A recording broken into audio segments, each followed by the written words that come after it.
Baby Shark was the fastest swimmer in the whole reef. One day, he found a pair of shiny blue Nike sneakers drifting down from the surface. They were too small for humans, but just the right size for his fins. Excited, he slipped them on, and for the first time, he felt different. Not just like a little shark, but special. He raced past schools of fish, showing off his sneakers, and everyone admired how bright they looked. But as time went on, Baby Shark noticed the sneakers slowing him down. The water dragged at the laces, and other sharks started teasing him. "Why are you wearing human shoes? You're supposed to be one of us." Baby Shark tried to take them off, but the sneakers were stuck. Each day he felt heavier, lonelier, and less like himself.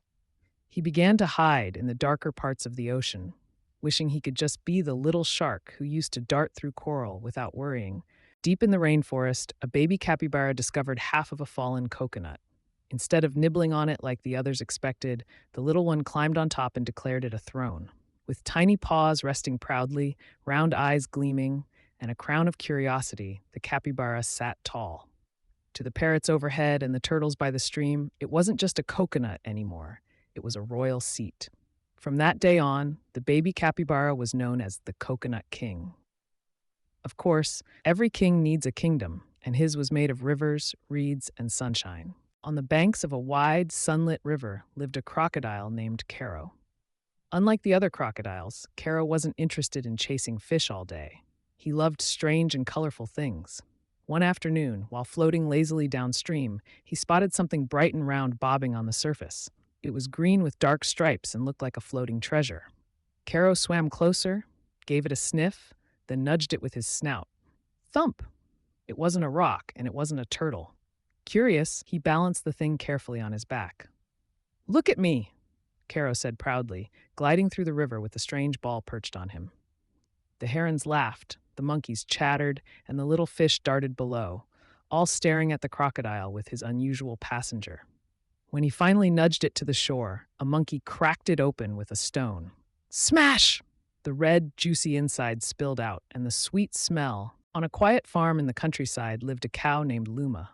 Unlike the other cows who were content munching grass and staring at clouds, Luma loved staring at the night sky. She'd lie in the meadow for hours, gazing at the stars that sparkled like fireflies. But one planet always caught her eye: Saturn, with its shimmering golden rings. Why should humans have all the adventures? Luma thought. If rockets can take people to the stars, why not a cow? So she made a plan. She gathered shiny metal scraps from the farmer's shed, tied together wooden planks, and even borrowed a few balloons from the children's birthday party. The chickens laughed. The sheep rolled their eyes. But Luma worked hard, mooing happily as she built her rocket ship. One starry night, she climbed inside her creation. With a moo-mendous roar, the rocket rattled and shook, then blasted into the sky. In a cozy little cafe, where the air smelled of coffee and sweet pastries, lived a cappuccino cup named Lyra. She wasn't just any cup. She was painted with delicate golden swirls, and whenever the barista poured frothy milk inside her, she felt warm and full of joy. But Lyra had a secret dream. "I don't just want to sit on a saucer all day," she whispered. "I want to be a ballerina, to twirl, leap, and spin gracefully across the stage." The other cups giggled. "You're too small," said a teacup. "You're too round," chuckled a mug. "And you'd spill your foam everywhere," laughed the tall latte glass. But Lyra believed in her dream. Every night after the cafe closed and the lights dimmed, she practiced.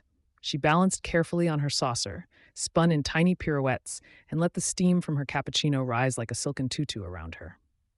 One evening, the cafe cat saw her dancing. "You're